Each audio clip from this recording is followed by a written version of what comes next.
వివక్ష చూపేయడం ఇవన్నీ జరుగుతున్నాయి.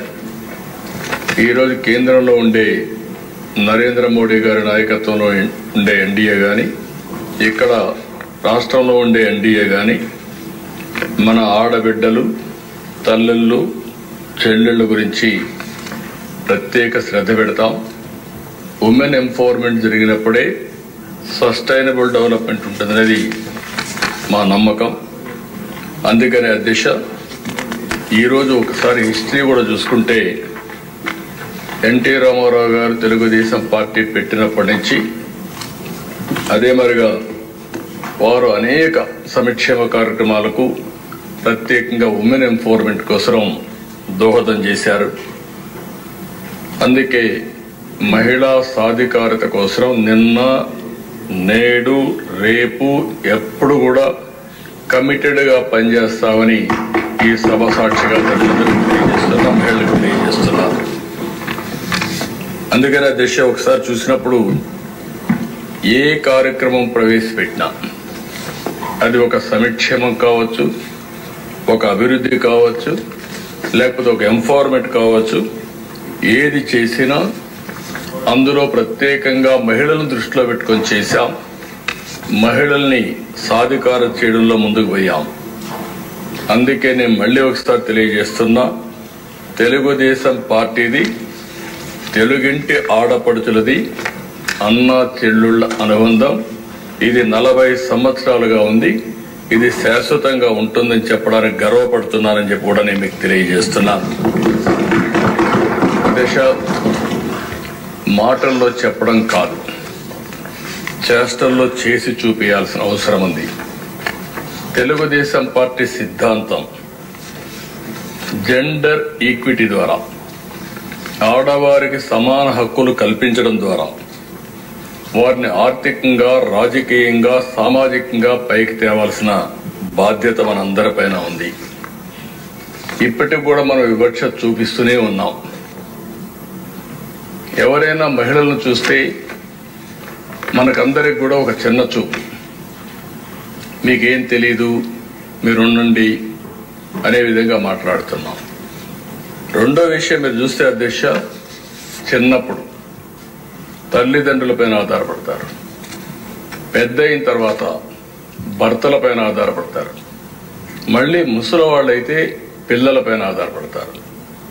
కానీ ఎప్పుడు కూడా వివక్ష చూపిస్తూనే ఉంటారు.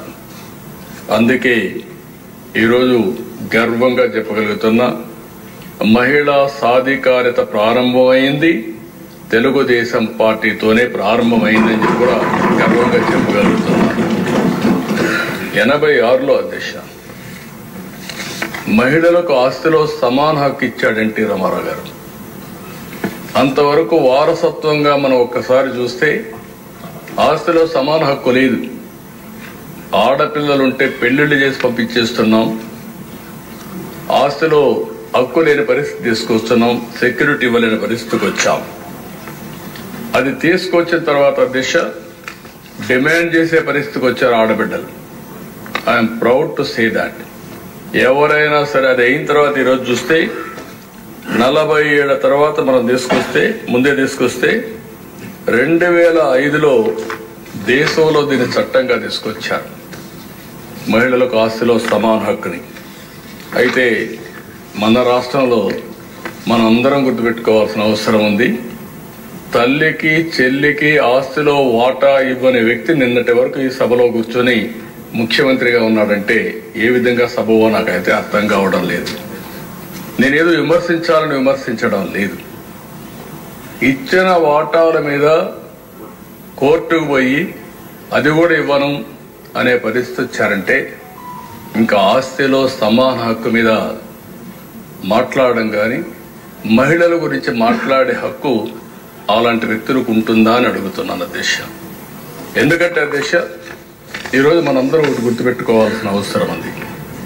రాజకీయాల్లో ఉండే మనం ప్రజలకు జవాబుదారీతనం, మనం ఆదర్శంగా ఉండాలి. మనం ఆదర్శంగా ఉండి ప్రజలకు కూడా ఆదర్శమైన విధానాలకు స్ఫూర్తినిచ్చే బాధ్యత మన పైన ఉంది. అలాంటి వ్యక్తులు తల్లికి కూడా నేను వాటాలు ఇవ్వలేదు, లేకపోతే నేను మార్చుకుంటున్నాను ఇది నా వాటా అని చెప్పే పరిస్థితికి వచ్చారంటే చాలా బాధేస్తుంది. కనీసం సభ్యత ఆ విషయం కూడా మర్చిపోయి ఇలాంటి చేసే పరిస్థితికి వచ్చారు. అదే సమయంలో అధ్యక్ష, తెలుగుదేశం పార్టీ మహిళల్లో విద్యను ప్రోత్సహించాలని ఈరోజు చేసింది కాదు. 1983లో దేశంలో మొట్టమొదటిసారిగా మహిళా విశ్వవిద్యాలయం ద్వారా ఆడబిడ్డల్లో చదువుకోవాలని స్ఫూర్తి ఇచ్చిన పార్టీ తెలుగుదేశం పార్టీ అని చెప్పి కూడా నేను తెలియజేస్తున్నాను. దాంతో ఆగలేదు అధ్యక్ష. అక్కడి నుంచి మీరు ఒకసారి చూస్తే ప్రతి కిలోమీటర్కి నేను ముఖ్యమంత్రిగా ఉన్నప్పుడు ఒక ఎలిమెంటరీ స్కూల్ పెట్టాం, ప్రాథమిక పాఠశాల. 3 కిలోమీటర్లు ఒక అప్పర్ ప్రైమరీ స్కూల్ పెట్టాం. ప్రతి 5 కిలోమీటర్కి ఒక హై స్కూల్ పెట్టాం. మండలానికి ఒక జూనియర్ కాలేజీ పెట్టాం. ప్రతి డివిజన్కి ఒక కోఆప్ ఇంజనీరింగ్ కాలేజ్ పెట్టాం. జిల్లాకు మెడికల్ కాలేజ్, వందలాది కాలేజీలు తీసుకొచ్చాం. ఓసారి పబ్లిక్ పాలసీ అనేది చాలా పవర్ఫుల్ దిశ. ఈరోజు మనం మాట్లాడుకుంటున్నాం. ఈ సభ ద్వారా కొన్ని ఆలోచనలు వస్తాయి. మీరిచ్చే ఆలోచనలు ఏ విధంగా స్ఫూర్తిదాయకంగా భవిష్యత్తులో ఉంటాయంటే కొన్ని ఎగ్జాంపుల్స్ కూడా ఉంటాయి. ఈరోజు మీరు చూస్తే నేను 95లో ముఖ్యమంత్రి అయినప్పుడు మహిళా ఎంపవర్మెంట్ కోసం ఆలోచిస్తూ ఉంటే 2 ప్రధానమైన డెసిషన్, చాలా డెసిషన్ తీసుకున్నాం. అందులో 2 ప్రధానమైన డెసిషన్స్, ఒకటి డాక్రా ఉమెన్ ద్వారా ఎంపవర్మెంట్ చేయాలనేది ఒక నిర్ణయం. రెండో నిర్ణయం విద్య, ఉద్యోగాల్లో, రాజకీయాల్లో మహిళలకు 33% రిజర్వేషన్స్ పెట్టాలని చెప్పి నిర్ణయించాను దిశ. ఆ రోజు చాలా మంది యువత నన్ను వ్యతిరేకించారు, అన్నారు ఈరోజు 33% పెడుతున్నారు, ఈ రిజర్వేషన్లో మహిళలు 55-60% వచ్చేస్తారు, మా పరిస్థితి ఏంటంటే నేను ఒక మాట చెప్పాను, మీకు ఇన్ని సంవత్సరాలు అనుభవించారు, ఒకవేళ బ్యాక్లాగ్ ఒకటి ఉంది, కొన్ని రోజులు వాళ్ళకు కూడా వస్తే నష్టం లేదు, మీరు స్వాగతించమని చెప్పాను అధ్యక్ష. నేను గర్వంగా చెప్పగలుగుతున్నా. ఈ రోజు నేను చాలా ఇక్కడ అడుగుతున్నాను. వైఫ్ అండ్ హస్బెండ్ ఇద్దరు ఐటీ ప్రొఫెషనల్స్ అయ్యారు. ఇది ఆ రోజు పెట్టిన నిర్ణయం వల్ల 33% రిజర్వేషన్ల వల్ల ఆడబిడ్డలు చదువుకోగలిగారు. అంత మునుపుండే సమస్య డౌరీ సమస్య లేదు. ఇప్పుడు రివర్స్ డౌరీ ఇచ్చే పరిస్థితి వస్తున్నారు, ఆడబిడ్డలకు డౌరీ ఇచ్చే పరిస్థితి వస్తున్నారు. డబ్బులు ఇచ్చి కొనుక్కునే కన్యాశుల్కం నేను అనడం లేదు, ఆ పరిస్థితి వద్దు. అలాంటి ఒక రిఫార్మ్, ఒక పబ్లిక్ పాలసీ ఇంపాక్ట్ ఎంత వస్తుందో ఇది ఒక ఉదాహరణ మాత్రం అధ్యక్ష. ఇక్కడే సూర్యకుమార్ గారు ఉన్నారు అధ్యక్ష, మీకందరికీ ప్రత్యక్ష సాక్ష్యం. ఆవిడ మీరు చూస్తే 96లో గ్రూప్ 1 సర్వీసులో సెలెక్ట్ అయింది. నేను 95లో రిజర్వేషన్ తెచ్చాను, మహిళలకు 33%. అందులో సెలెక్ట్ అయ్యి ఇప్పుడు ఉమెన్ అండ్ చైల్డ్ వెల్ఫేర్ సెక్రటరీగా పనిచేసే పరిస్థితి వచ్చిందంటే ఆ రోజు బెనిఫిషరీ, ఈ రోజు పాలసీ నిర్ణయించే పరిస్థితికి వచ్చింది. అంటే ఒక పాలసీ ఎంత పగడ్బందీగా ఉంటుంది, సమాజంలో ఎంత ఇంపాక్ట్ వస్తుంది, అది చూసినప్పుడు నాకు ఆనందం కలిగింది. నేను మాట్లాడుతూ ఉంటే సార్ మీరు పెట్టిన పాలసీలో నేను కూడా బెనిఫిషరీ అని చెప్పి ఆవిడ హిస్టరీ చెప్పినప్పుడు నేను గర్వపడుతున్నానని చెప్పి కూడా నేను మీకు తెలియజేస్తున్నా. దీనికంటే మీకు ఏం కావాలి సాక్ష్యాలను అడుగుతున్నా. సజీవ సాక్ష్యం, ఒక స్ఫూర్తిదాయకమైన సాక్ష్యం అధ్యక్ష. అలాంటి మంచి కార్యక్రమాన్ని మనం ముందు పోయాం. ఈరోజు మనం ఒకసారి చూసినప్పుడు ఇక్కడే కాదు ప్రపంచం మొత్తం తెలుగు జాతి ముందుకు పోతా ఉంటే అందులో ఆడబిడ్డలు అగ్రస్థానంలో ఉన్నారని చెప్పి కూడా నేను మీకు తెలియజేస్తున్నాను. ఇదే కాకుండా దేశ నేను అనేక సందర్భాల్లో అనేకమైన రిఫార్మ్స్ తీసుకొచ్చాను మహిళల కోసం. ఒక స్టేజ్లో మీరు చూస్తే అధ్యక్ష, మహిళ పుడితే భారం, ఈ అమ్మాయిని ఎట్టమేస్తాం కాబట్టి వివక్షత చూపించే సమయం అది.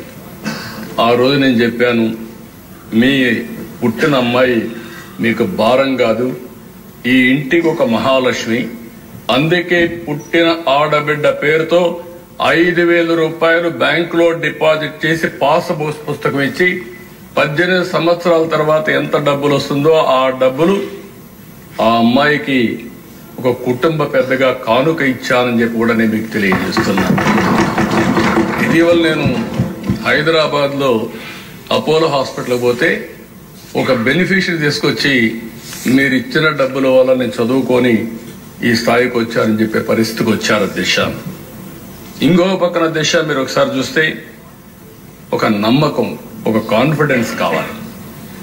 మనం అందరం ఆలోచించేవాళ్ళం, అమ్మాయిలంటే సైకిల్ దొక్కలేరు, మగవారితో సమానంగా ముందుకు పోకూడదు, లేకపోతే ఎవరన్నా పేరెంట్స్ తీసుకెళ్ళాలి, ఇలాంటివన్నీ ఉంటే నేను ఆ ధైర్యాన్ని వాళ్ళలో ఒక నమ్మకాన్ని ఇవ్వాలి. మగపిల్లలు ఆడపిల్లలు తేడా లేదు, అవసరమైతే ఆడపిల్లలే దూసుకుపోతారనే నమ్మకాన్ని ఇవ్వడానికి 8, 9, 10వ తరగతుల విద్యార్థులందరికీ, స్టూడెంట్స్ కి అందరికీ, ఆడపిల్లలందరికీ సైకిళ్లు కొనిచ్చాను అధ్యక్ష. సైకిళ్లు కొనిస్తే తల్లిదండ్రులు చదువుకోవద్దన్నా మాకు సైకిల్ ఉంది మేము వెళతామని వచ్చి చదువుకున్న సందర్భం అధ్యక్ష. అలాంటి ధైర్యాన్ని ఇవ్వగలిగాం. ఇంకో పక్కన దిశ స్పీకర్ గా కూడా ప్రతిభా భారతిని పెట్టాం. నేను పెట్టిన ఉద్దేశం కూడా ఆ రోజు ఇక్కడ కూర్చున్న వాళ్ళు అధ్యక్ష అన్నప్పుడు ఒక మహిళా స్పీకర్ చూస్తే గౌరవం పెరుగుతుంది, ఆడబిడ్డల్లో కూడా ఒక నమ్మకం వస్తుందనే ఉద్దేశంతో ఆ రోజు పెట్టాం. ఈ రోజు అధ్యక్ష president of India Narendra Modi గారి నాయకత్వంలో ఒక మహిళ దేశ రాష్ట్రపతి, ఒక ఆర్థిక మంత్రి నిర్మలా సీతారామన్ గారు, ఇక్కడ 3 మంత్రులుగా పెట్టాం. 21 మంది ఎమ్మెల్యేలుగా ఉన్నారు. ఈ రోజు అధ్యక్ష 5%తో 8%తో ప్రారంభమైనటువంటి రాజకీయ రిజర్వేషన్లు స్థానిక సంస్థల్లో నేను 95లో 33% చేశాను. ఇది ఈరోజు 50% అయింది. దేశంలో మొన్నే బిల్లు పాస్ చేశారు, 33% రిజర్వేషన్లు. నెక్స్ట్ అసెంబ్లీకి వచ్చే లోపల డీలిమిటేషన్స్ అయిపోతే ఈ రిజర్వేషన్లు వస్తే 33% ఆడబిడ్డలు ఈ సభలో ఉంటారు. 70 మంది దగ్గర 75 మంది ఆ రిజర్వేషన్ ప్రకారం 1/3 ఉంటారు. మంత్రులు కూడా 1/3 ఉంటారు. ఇది శుభ పరిణామం అని చెప్పి కూడా నేను మీకు తెలియజేస్తున్నా. ఏదైతే నేను చెప్పానో రాజకీయంగా, ఆర్థికంగా ఈ 2 పైకి వస్తే సామాజికంగా ముందుకు పోయే పరిస్థితి వస్తుంది. అది జరుగుతుంది.